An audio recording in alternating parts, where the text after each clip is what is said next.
Good morning, friends.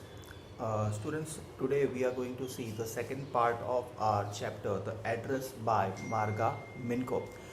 Let's go through what we have seen in the first part. Look, in the first part, what we have seen is that this is a story about a girl who goes in search of her mother's belonging, and these belongings were given to Mrs. Dolling, who is a fraudulent and very manipulating woman.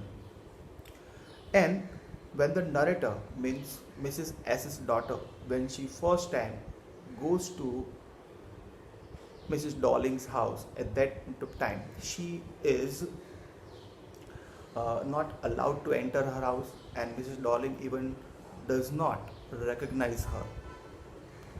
And second time she feels it is better that again I would go and meet her. So let's go to the point that we have seen in the first video. So look, the narrator decided to visit the address that was given to her by her mother, where all her family's precious possessions were kept safely by Mrs. Darling. The first time when the narrator visited the address, Mrs. Darling behaved in the most absurd manner. And she refused to recognize the narrator and did not let her enter the house. So the narrator returns empty handed. The narrator is reminded of her mother. Her mother's name is Mrs. S, who had given the address to her years ago, when, in spite of war, they were living in Holland, and she saw Mrs. Darling, who was introduced to her as an old acquaintance of her mother. The narrator noticed many precious items missing from their place, and then Mrs. S told her that Mrs. Darling was helping her by taking her tablecloth, silver cutlery, antique plates, large vases, and crockery to her house to keep in safe custody in case they had to leave the house suddenly. So, this much we have seen in the first part. Now, let's go through that what in the second part we can see. Look, the narrator remembers when she met Mrs. Darling.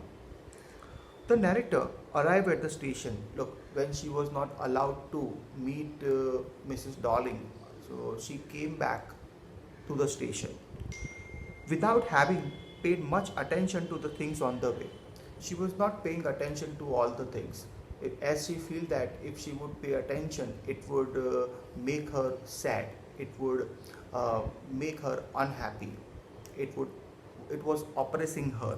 She was walking in familiar places again for the first time since the war, and she did not want to upset her mother. She did not want to upset herself with the sight of street and houses full of memories from a previous life, because from that area, from that place, she and her mother have passed for so many times, and she did not want to bring those past memory again. In the train, she remembered the first time when she had seen Mrs. Darling. It was morning after the day her mother had told her about Mrs. Darling, who was wearing a brown coat and a shapeless hat. The narrator had asked from her mother if she had lived far away, as she was carrying a heavy case. Once, she was recalling in the past when she had met Mrs. Darling for the first time, and Mrs. S told her daughter that she was her close acquaintance, and she also the daughter also asked her mother whether she was living very far away.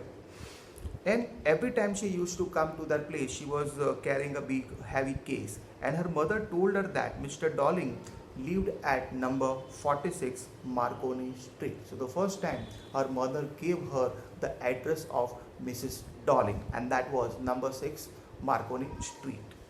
Initially, the narrator was very reluctant to see the family's old belongings. Initially, what happened, the narrator was very hesitated to see the family's old belonging, because she was a kind of girl that she was not taking that much interest in her own house. The narrator had remembered the address but waited a long time to go there. Initially, after the war was over, She was not interested in all their belongings lying with Mrs. Darling. She was afraid to see the things that had belonged to her dead mother. She did not want to see their belonging lying in Mrs. Darling's house in boxes and cupboards and needing to be put back in their old places again. Look, the problem was that she was getting very hesitated. She was getting very reluctant. She felt that if she would again go to Mrs. Darling's place, it would disturb her, it would make her sad, because already the relation that she had with her mother is snapped now. Snap in the sense, she is now in the memories only, and when she recalls the memory of her mother, it makes her sad, and she does not want to make her mind, make herself sad. So she was scared that the things might make her very nostalgic, and if she gets nostalgic, that feeling would take her to memory lane, and that would make her unhappy. But gradually her mother became normal again, and one day she became curious to know about all the possession, and she took a decision that again second time she would go to Mrs. Darling and to see the things, to feel the things, and remember the things that belong to her mother. The narrator decides to visit again. After her first visit did not bring her any result, she decided to visit a second time. This time, a girl of about 15 years old opened the door as her mother was not at home. The narrator asked about Mrs. Darling. She was told that Mrs. Darling was not at home. She followed the girl along the passage. So when she went there second time, at that point of time, Mrs. Darling was not there. Uh, she was she met her daughter who was 15 years old. She noticed an old-fashioned iron candle holder which they never used. They went into the living room, and after she took that girl was very good. She took the narrator into the living room. The narrator was horrified. She found herself in the midst of their old belonging, but they oppressed her. Look, she was now into that living room where all the things belonged to her, but now these things were lying, they were set in a very strange atmosphere. But they oppressed her as they were kept in strange surrounding and in a very tasteless manner. All the things that were uh, decorated there in a very strange and tasteless way. She was hurt to see her family's belonging lying in a tasteless way with the ugly furniture and muggy smell. Look, muggy means something that is that the smell that comes out of confined and damp atmosphere. The tablecloth, the silver cutlery, and even the steel knife showing the apple on the tin plate belonged to her family. So there were so many things like cutlery, even that candle holder, that tablecloth. Most of the things in that living room belong to Mrs. S. Means it belongs to narrator's mother. The narrators, she was very keen on observing Mrs. Darling's daughter. And she was keenly observing that girl. That girl had a broad back similar to that of Mrs. Darling. The girl was placing teacups for her to be served. She was pouring tea from a white teapot which had a gold border on the lid, and then she took out some spoons from the box. All this crockery and cutlery belonged to the narrator's family, but perhaps the girl was not aware of this fact. She cracked a joke about eating dinner in those antique plates.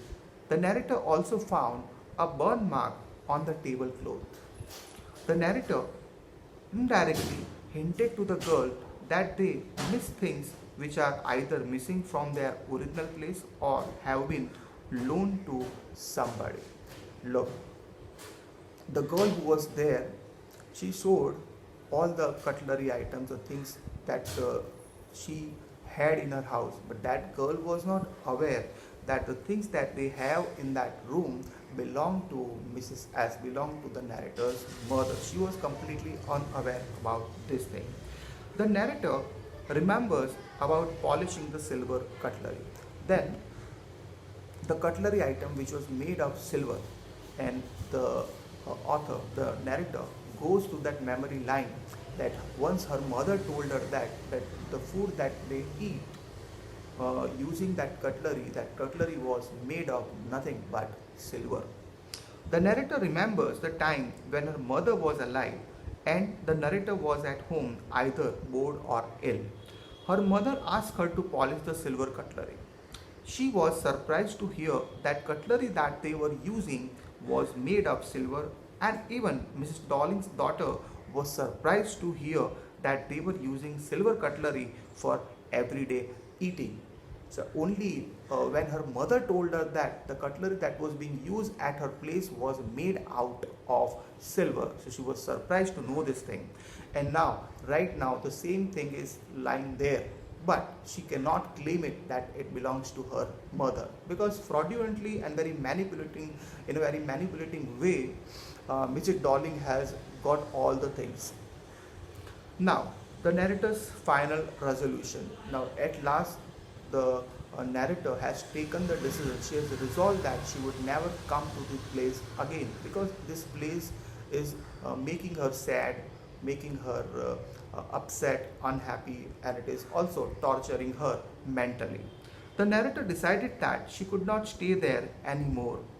The address was correct, but the narrator did not want to remember it anymore, because remembering that address, going there, already she has paid 2 visits there, it is making her unhappy, it is making her stressed and distressed. She felt that objects were linked to a memory of time which no longer existed. All this thing with relation with her mother, that did not exist. Look, relation exists, but the thing, because whenever she remembers her mother, she gets sad, she feels unhappy. They had lost their value in the strange surrounding. She comforted herself by thinking that her present house was too small to accommodate all this old stuff, because she has started living in a rented house. Even if she will claim all the things, her house would not be sufficient enough to suffice to accommodate all these things in her house. So she left the house, leaving all her family's belongings behind. So she had taken the decision that she would never come back to this address, Marconi Street, number 46. So this is a very touching story that we have learned, and it has talked about that how as a daughter she is very attached to her mother, and she wants to go and feel those things with which her memories, her past, her former memories were connected with her mother.